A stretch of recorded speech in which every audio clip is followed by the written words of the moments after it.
तो गाइस मैं हूं आयुष और आप देख रहे हैं रेसल इंडिया। स्वागत है आपका आज की इस वीडियो में और ये होने वाला है आज की मंडे नाइट रॉ का रिव्यू। मुझे ऐसा लगता है कि आज कैंसस सिटी का क्राउड अगर अच्छा होता तो भाई मजा आ जाता और ज्यादा 4 गुना मजा आ जाता इस मंडे नाइट रॉ में। लेकिन उसके अलावा भी जो आज शो देखने को मिला है बहुत मजा आया मुझे इसको देखने में। और Seth Rollins is now heading into the future of WWE और अपने साथ लेके चल चुके हैं पॉल हेमन और ब्रॉन ब्रेकर को। ये मेन था आज पूरे शो के ऊपर और टारगेट नंबर 1 वो सैमी ज़ेन। सारी बातें करेंगे, वीडियो को आप एंड तक देखते रहें और फटाफट से कमेंट में जाओ, अपने ओपिनियन बताओगे आज के मंडे नाइट रॉ की बेस्ट और वर्स्ट चीज आप लोगों के हिसाब से क्या थी। सेथ रॉलिंस इस शो को स्टार्ट करते हैं, रिंग में थे उनके साथ ब्रॉन ब्रेकर सूट में आज और पॉल हेमन भी। वो कहते हैं अभी भी कुछ लोग बच गए हैं आफ्टर रेसलमेनिया जिस मेन इवेंट में मैं जीता हूं, क्योंकि सीएम पंक के लोग नाम चैंट कर रहे हैं और काफी बूज हुई यहाँ पे सीएम पंक के नाम को, जो कि अनएक्सपेक्टेड था। पंक आज के शो पे थे नहीं और कुछ लोग ऐसे हैं जो अभी भी अपनी उंगली हवा में उठा रहे हैं और एक्नॉलेज कर रहे हैं रोमन रेंस को। लेकिन यहाँ पे क्लियर कर देते हैं यहाँ पे सेथ रॉलिंस कि कैसे अब डब्ल्यूडब्ल्यूई का future along with Paul Heyman and Bron Breakker runs through Seth freaking Rollins. वो बोलते हैं कि देख भाई सिंपल सी बात है, अब मेरे थ्रू जाएगा सब कुछ, मैं बिल्ड करूंगा इस कंपनी के फ्यूचर को। बाहर आ जाते हैं सैमी ज़ेन और वो सेथ रॉलिंस को कन्फ्रंट करते हैं और कहते हैं कि ये जो भी तू बातें बोल रहा है मुझे तो क्रैप लग रही हैं। वो आके बात करते हैं कि किस तरीके से इतने टाइम से सेथ रॉलिंस कंप्लेन करते रहते थे रोमन रेंस और सीएम पंक के बारे में कि ऐसा है वैसा है, और एक चीज जो सीएम पंक और रोमन के बीच में कॉमन थी वो थी पॉल हेमन, और अब वो आ चुकी है सेथ रॉलिंस के पास। तो सैमी कहते हैं कि मुझे तो ऐसा लग रहा है कि सेथ तू कहीं ना कहीं जेलस था कि तू उस पोजीशन में क्यों नहीं है जहां पे रोमन और पंक था, और इसी की वजह से इतने टाइम से तू कंप्लेंट कर रहा था। जो अब तू स्टेबल बना रहा है इसमें और ब्लड लाइन में आखिर फर्क क्या है? ये भी तो वही चीज है जिसके लिए तू पहले लड़ रहा था। तो ये तू हिपोक्रेट नहीं ऐसे बन सकता कि अब तेरे को ये सेंटर ऑफ द स्टेज चाहिए कि अब सब कुछ तेरे थ्रू ही जाएगा। तो वो बोलते हैं कि तेरे पास तेरा वाइज मैन है, ये तेरा लिटिल डॉग भी है, और अगर ये लिटिल डॉग ब्रॉन ब्रेकर मुझे ऐसे ही देखता रहेगा तो इसका अभी मैं जो है हेड किक इन करूंगा, इसको हेलुवा किक मारूंगा। तो ऑब्वियसली ब्रॉन ब्रेकर को ये चीज पसंद नहीं आई, लेकिन फाइनली सेथ रॉलिंस माइक लेते हैं, थोड़ा शांत कराते हैं ब्रॉन ब्रेकर को और सैमी को ये बात बोलते हैं कि देख भाई इस पॉइंट पे हम सिंपल सी बात तेरे को बोल सकते हैं, या तो तू मुझ में बिलीव कर कि मैं फ्यूचर हूं और मैं लीड कर सकता हूं और तू हमारे साथ हो सकता है, but either you can be with us और यू आर अगेंस्ट अस। तो वो कहते हैं तेरे को मैं एंड ऑफ द नाइट तक का जो है वो मौका दे रहा हूं। ये एक थ्रेट नहीं है, लेकिन एक चीज मैं क्लियर करना चाहता हूं कि अगर तू हमारे रास्ते में आएगा तो तू टारगेट जरूर बन जाएगा। तो ये चीज आगे कंटिन्यू होती है, हम शो के बिल्कुल ऑर्डर में चलते हैं और मैं आपको बताऊंगा कि आखिर क्या किया सैमी ज़ेन ने, कौन कौन लोग आए बैक स्टेज उनको कन्फ्रंट करने के लिए। बहुत इंटरेस्टिंग एक्चुअली में इसको बना दिया गया था, मजा आया इसको देख के। रिया रिप्ली का मैच यहाँ पे हुआ रॉक्सेन पेरेस के साथ, जो कि डिस्क्वालिफिकेशन में खत्म हो जाता है। काफी अच्छा मैच है, दोनों यहाँ पे दे रहे थे, लेकिन एंडिंग देखने को मिलती है कि कैसे डिस्क्वालिफिकेशन कॉज कर देती हैं जूलिया, और उसके बाद इयो स्काई सेव करने के लिए आती है रिया रिप्ली को। तो एक तरफ बेबी फेस टीम है इयो स्काई और रिया रिप्ली की, और दूसरी तरफ है जूलिया और रॉक्सेन पेरेस। आई थिंक इसको सिर्फ एनएक्सटी को अब हाइप करने के लिए करा जा रहा है, या फिर इन टैलेंट्स को धीरे धीरे ट्रांजिशन कर दिया जाएगा एनएक्सटी से मेन रोस्टर में। लेकिन बैकलैश में मे भी ये रबर मैच हो सकता है, इसके चांसेस हैं। बैक स्टेज होती है जजमेंट डे और फाइनली वेलकम बैक करते हैं जेडी मैकडोना को, जो कि लास्ट वीक आए, उन्होंने रिटर्न किया। लेकिन मेन चीज यहाँ पे ये थी कि फिन बैलर को ये पता लगता है कि मुझे तो एक कभी तुमने बताया ही नहीं कि जेडी वापस आने वाला है। तो जेडी कहते हैं कि मैंने डोमिनिक को कॉल किया था उसको कांग्रेचुलेट करने के लिए उसकी टाइटल विन के लिए, मुझे लगा वो तुझे बता देगा, लेकिन ऐसा हुआ नहीं। लिव मॉर्गन भी आगे बात करती है कि किस तरीके से आज एक नंबर 1 कंटेंडर मैच में अब जेडी मैकडोना और फिन बैलर को डलवा दिया है, लेकिन उसके बारे में भी फिन बैलर को पता नहीं था, बाकी सबको पता था। तो वो कहते हैं कि अच्छी चीज है कि हम दोबारा चैंपियनशिप जीतना चाह रहे हैं, पर मैं एक ही बात बोलूंगा कि आगे से मुझे इन चीजों के लूप में जरूर रखना। और कार्लिटो पीछे से आके कहते हैं कि अब हर कोई चैंपियन बनने की कोशिश कर रहा है तो मैं भी चैंपियन बनूंगा भाई, और फिन बैलर को अब धीरे धीरे बाहर धकेला जा रहा है। लेकिन एक इंटरेस्टिंग चीज यहाँ पे हमें सुनने को मिली है, और ये लिव मॉर्गन के रिगार्डिंग है मंडे नाइट रॉ में जो हुई, उस पर मैं आता हूं अभी थोड़ी देर में। इसके बाद सेगमेंट हुई, लोगन पॉल आते हैं बाहर और कहते हैं कि किस तरीके से फैंस स्टूपिड हैं बिकॉज वो मुझे बू कर रहे थे। एजे स्टाइल्स को हराने के बाद भी, इतने बड़े नाम को मैंने हरा दिया तब भी वो मुझे बू कर रहे थे। ये फैंस इसलिए भी स्टूपिड हैं बिकॉज उनको लगता है कि इस कंपनी का जो लेजेंड है वो एक क्लाउन बनेगा, जे ऊसो जैसा जो अब एक वर्ल्ड चैंपियन बन गया है, वो तुम डिजर्व नहीं करते। वो कहते हैं कि ऑलरेडी मैंने इतना कुछ कर लिया अपने डब्ल्यूडब्ल्यूई करियर में, लेकिन एक चीज नहीं करी, and that is to win a world title. तो जे ऊसो आ जाते हैं बाहर और वो कहते हैं देख भाई लोगन, मैं टाइटल ऐसे नहीं जीत गया है, मैंने अर्न किया है। 15 साल के मेरे करियर की मेहनत है जो मुझे आज यहाँ तक फाइनली लेके आई है। और वो कहते हैं कि मैं किसी भी पंक एस यूट्यूबर को ये टाइटल ऐसे नहीं थमा सकता। अगर तेरे को ये टाइटल मुझसे इतना ही लेने का शौक हो रहा है तो क्यों ना तो इसको एक ट्राई करे और आगे मुझसे लड़ ले और इसको लेने की कोशिश कर ले। तो यहाँ पे लोगन पॉल ऑब्वियसली उस चीज को मना ही नहीं करते हैं, लेकिन वो साथ के साथ थोड़ा इंसल्ट भी करते हैं जे उसो की। वो कहते हैं देख भाई, मेरे को तेरे से टाइटल लेना हो तो कितना ईजी है, बिकॉज अगर मैं तेरे से लड़ूंगा तू क्रैश आउट हो जाएगा और तू इंटरकॉन्टिनेंटल चैंपियनशिप जितनी जल्दी आ रहा था उससे जल्दी तू वर्ल्ड टाइटल हार जाएगा। लेकिन जे उसो का रिस्पॉन्स था यहाँ पे, वो सुपर किक मारते हैं लोगन पॉल को और उनका मुंह बंद करा देते हैं। और ये सेगमेंट देखने को मिली है, काफी हद तक क्लियर लग रहा है कि Logan Paul will be the first program for Jey Uso जो कि हमें देखने को मिलेगा वर्ल्ड चैंपियनशिप के लिए। मैं तो इसमें खुश हूं, मुझे कोई प्रॉब्लम नहीं है। लोगन पॉल एक ग्रेट हील है, उनको दोबारा एक वर्ल्ड टाइटल का मैच मिल रहा है रोमन रेंस के साथ। वो आई नो ऑलरेडी लड़ चुके हैं, लेकिन वहां तो कोई मुकाबला नहीं था। यहाँ एटलीस्ट लोगन पॉल को थोड़ा शाइन होने का मौका जरूर मिलेगा और जे उसो को वो एक स्टेपिंग स्टोन मिल सकता है कि पहली स्ट्रॉन्ग विक्ट्री वो एक और ले लें before actually going into his title run. और बैकलैश जैसे पेपर व्यू के लिए मुझे लगता है कि ये मैच काफी सही है। वॉर राइडर्स का मैच होता है जेडी मैकडोना और फिन बैलर के साथ और ये नंबर 1 कंटेंडर मैच था। न्यू डे जो कि चैंपियंस है वो कमेंट्री पे थे और यहाँ पे वो बार बार बोल रहे थे भाई हमारी तरफ क्या आ रहे हो तुम सिंपली अपना मैच लड़के रिजल्ट निकालो ना। लेकिन यहाँ पे आईवार जो है वो काफी ज्यादा गुस्से में आ गए थे और वो न्यू डे के ऊपर कूद जाते हैं, फिन बैलर को भी उनके ऊपर फेंक देते हैं। वॉर राइडर्स इस मैच को जीत के दोबारा नंबर 1 कंटेंडर बन चुके हैं और फिन बैलर जेडी मैकडोना जो है यहाँ पे हार चुके हैं दोबारा से इस मैच को। इसके बाद एक कमाल की बैकस्टेज सेगमेंट देखने को मिलती है। यहाँ पे सैमी ज़ेन बैठे हुए हैं और पॉल हेमन आते हैं, अप्रोच करते हैं सैमी ज़ेन को और सैमी ज़ेन यहाँ पे बोलते हैं पॉल हेमन को, देख भाई ओजी ब्लड लाइन तू सही कह रहा है, हम एक पॉइंट पे थे, लेकिन उसका जो भी बचा कुछा था वो तूने सब खराब कर दिया रेसलमेनिया के बाद। पॉल हेमन कहते हैं कि देख भाई सिंपल सी बात है, तूने भी एक टाइम पे ब्लड लाइन को छोड़ा था अपने रीजंस के लिए। शायद तू एक दिन ये समझ जाएगा कि मैंने ब्लड लाइन को क्यों छोड़ा, आखिर मैंने क्यों बिट्रे करा यहाँ पे। लेकिन वो कहते हैं कि जो बिल्ड कर रहा है सेथ रॉलिंस वो गलत नहीं बोल रहा और इस पूरे बिल्ड में ब्रॉन ब्रेकर एक बहुत इंपॉर्टेंट पार्ट है हमारे प्लान्स का। और आज ब्रॉन ब्रेकर ने तेरे अगेंस्ट एक मैच मांगा है और हम उसको मना नहीं कर सकते।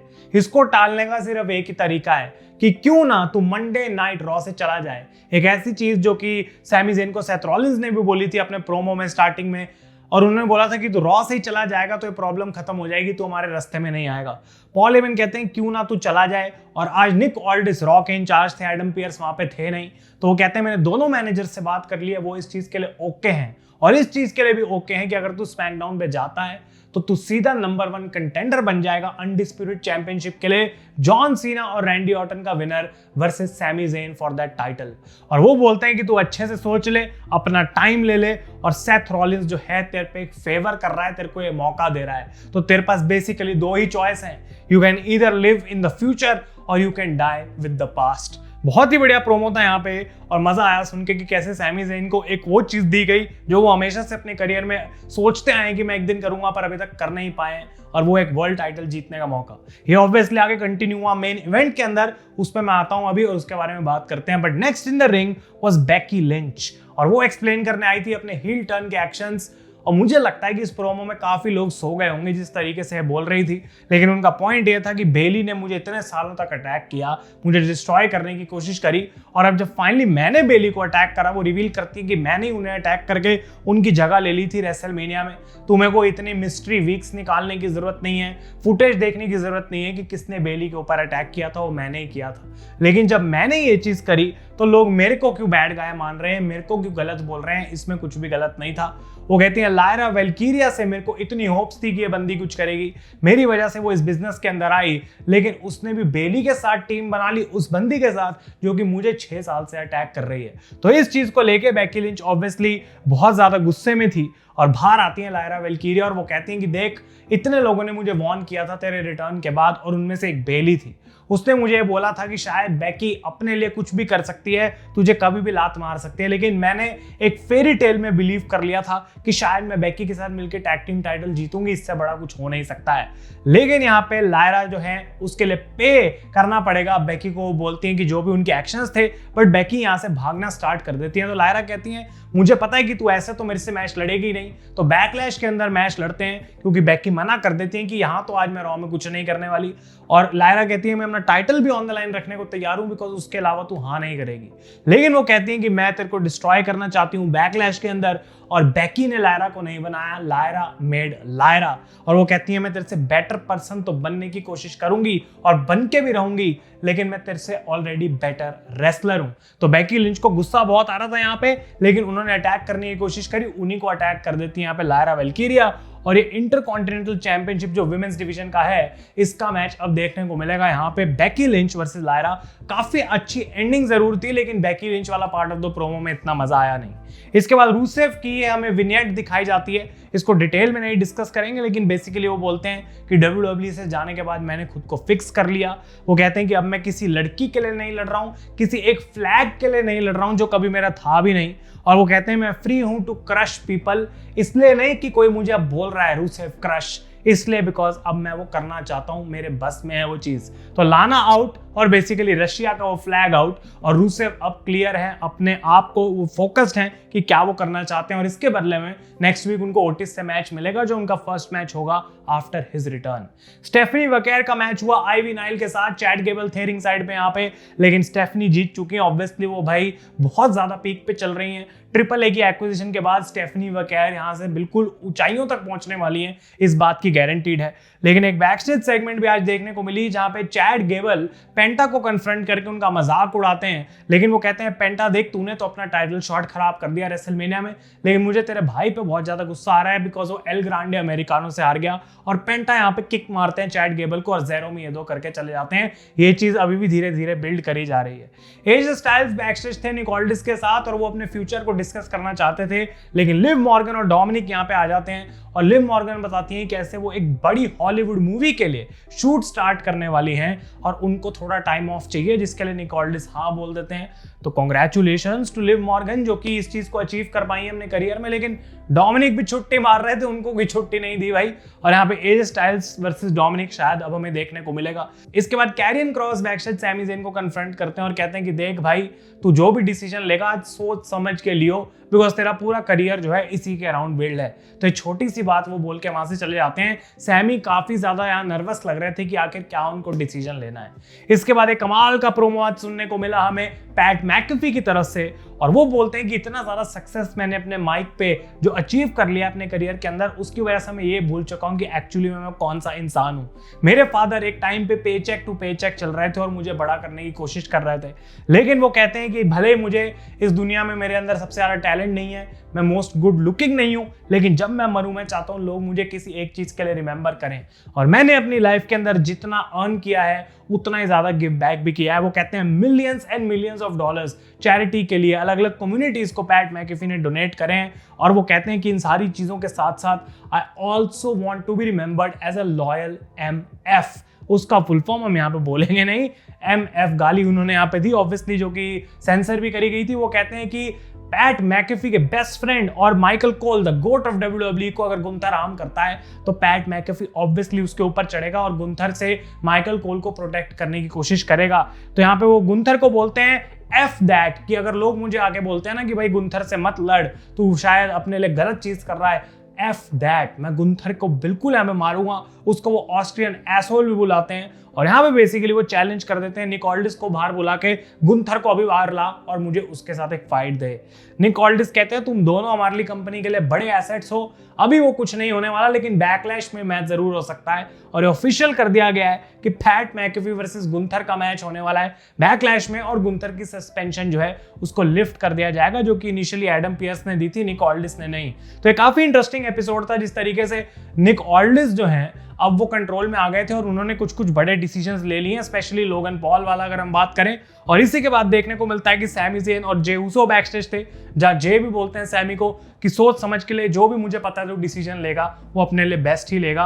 और यहाँ पे लोगन पॉल पीछे से आके अटैक करते हैं, एक वन लकी पंच मारते हैं जे उसो को। लेकिन फाइनली ये सारी चीजें मंडे नाइट रॉ की मेन इवेंट सेगमेंट तक लीड करती हैं, जहाँ पे सेथ रॉलिंस दोबारा रिंग में आते हैं, सैमी ज़ेन आते हैं और सेथ रॉलिंस बोलते हैं सैमी को, देख भाई जो रिस्पेक्ट तू बाकी लोगों को दे रहा था, जो तू मेरी साइड पे था, वो आज मुझे तेरे से दिखी नहीं है। तूने मुझे रिस्पेक्ट नहीं दिखाई, लेकिन कहीं ना कहीं तेरे को ये बात समझनी पड़ेगी, इस कंपनी को आगे ले जाना है, इसका फ्यूचर जो है वो मेरे थ्रू है। I am the right man to lead this company. वो कहते हैं कि देख भाई, इतने टाइम पे तू जानता है कि हम इतने अच्छे दोस्त रहे हैं, हमेशा से हम क्लोज रहे हैं। जब मैं डैड बना था, मैं तेरे पास आया था एडवाइस लेने के लिए, मुझे नहीं पता था क्या करना है, और डेफिनेटली उस टाइम तूने मेरी हेल्प करी, तो तू जानता है कि मैं कैसा हूं।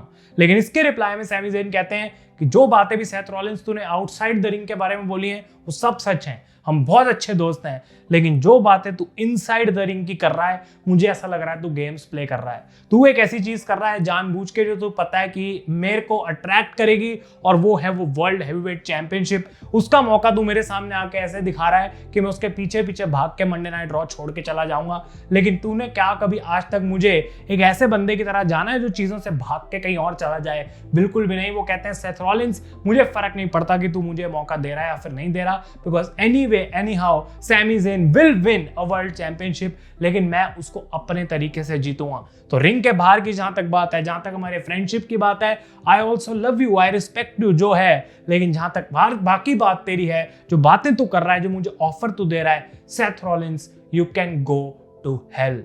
और उसी समय ब्रॉन ब्रेकर का म्यूजिक बजता है, बिकॉज सैमी ने ऑफर रिजेक्ट कर दिया, तो मैच देखने को मिलता है। और इस मैच के अंदर ब्रॉन ब्रेकर डिस्ट्रॉय कर देते हैं सैमी ज़ेन को। इतने स्पीयर मारे कि रेफरी को जो है वो मैच रोकना पड़ गया। उन्होंने भागते भागते भी स्पीयर मारा रिंग में, और उसके बाद रिंग साइड पे भी।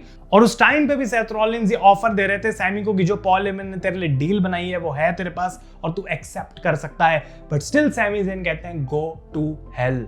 और उस पॉइंट पे यहाँ पे कुछ नहीं बचा था, because Seth Rollins Bron Breakker के पास भी जाते हैं एक और स्पीयर के बाद, और कहते हैं इसने आज अपना खुद का बिस्तरा बनाया है, अब ये उस पे ही सोएगा। और सेथ रॉलिंस एक स्टॉम्प मारते हैं and he ends Sami Zayn just like that। तो जो WWE का फ्यूचर है वो टिका है सेथ रॉलिंस, वो टिका है the wise man Paul Heyman और ब्रॉन ब्रेकर के ऊपर। अनबिलीवेबल एंडिंग थी, मुझे तो बहुत मजा आया देख के। अब नेक्स्ट टारगेट कौन होगा, कौन कौन इनके रास्ते के बीच में आता है, और कैसे ये पूरी एक एंटी सेथ रॉलिंस के स्टेबल का भी स्टेबल बन जाएगा करते करते, वो देखने में बहुत मजा आएगा। आप लोग अपने ओपिनियन जरूर बताएं, जितनी डिटेल में हम जा सकते थे आज मंडे नाइट रॉ को मैंने रिव्यू करा है, और ऐसे ही डिटेल्ड रिव्यूज आप और भी देखना चाहते हैं तो वीडियो को लाइक जरूर करें, चैनल पे सब्सक्राइब करें। तब तक के लिए मैं हूं आयुष और आप देख रहे हैं रेसल इंडिया।